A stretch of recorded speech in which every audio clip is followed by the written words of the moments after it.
ज्या गावावर जर अन्याय होत असेल आणि गावाचा वापर करून जर गावाची बदनामी ह्या भ्रष्टाचाराच्या मार्फत होत असेल तर मंत्रालयाच्या गेटवर पण बसायची माझ्याकडे तयारी आणि एकटा बसेल. निवृत्त न्यायाधीशामार्फत उच्चस्तरीय चौकशीची मागणी केली. एकूणच काय नक्की कशा प्रकारची कामं झालीत आणि कशा प्रकारची आपली मागणी आहे निवेदनात? माझी निवेदनामध्ये एकच मागणी आहे की सर्वसामान्य जनतेचा, ग्रामीण भागातला माणूस हा मंत्रालयापर्यंत पोचणारा नव्हे, हा ग्रामीण भागातला माणूस हा जिल्ह्यापर्यंत पोचणार आहे.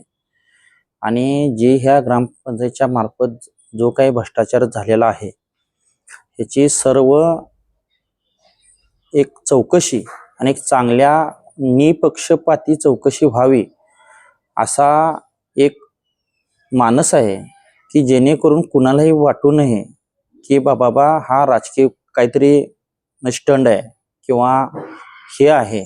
कारण जी 2 कोटीची स्कीम गावामध्ये झाली त्याच्यामध्ये जे काही पाणी आहे ते पाणी येतच नाही. खरं ॲक्च्युली जे 2 कोटीचं नुकसान झालेलं आहे हा सरकारी पैसा म्हणण्यापेक्षा हा जनतेचा पैसा आहे. आणि या जनतेच्या पैशाच्या ह्याच्यामध्ये जर अशी नासाधूस होत असेल तर हे योग्य नाही. एकूण कुठल्या कुठल्या प्रकारच्या निवेदनामध्ये आपण कामांचं वर्णन केलंय आणि आपली प्रामुख्याने मागणी काय असेल? माझी मागणी फक्त एकच असेल, जे 5 वर्षामध्ये 2021 पासून 2026 पर्यंत जी काही कामं झालेत ही सन्माननीय सरन्यायाधीशांच्या मार्फत ही जी चौकशी व्हावी आणि सर्वसामान्य जनतेला हा कुठेतरी न्याय मिळावा. कारण आम्ही ग्रामीण भागामध्ये जन्म घेतलेली लोक आहोत आणि माझा जन्म हा जेऊर गावामध्येच झालाय आणि आम्ही पण गाववालीच आहोत. त्यामुळं ह्याचं सहनिशा कुठं ना कुठंतरी ही व्हावी. कारण एकदा जर एखादी स्कीम गावात झाली तर त्या स्कीमचं नंतर होणं हे 10 वर्षाचा गॅप राहतोय.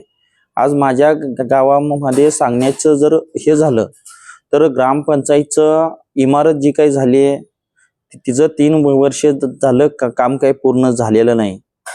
मराठी शाळेचं एक रूमचं हे आहे त्याचं पण काम काही झालेलं नाही. आणि रोडला जे पहिला लेअर टाकलाय आज पावसाळ्याहून 4 महिने झालेत.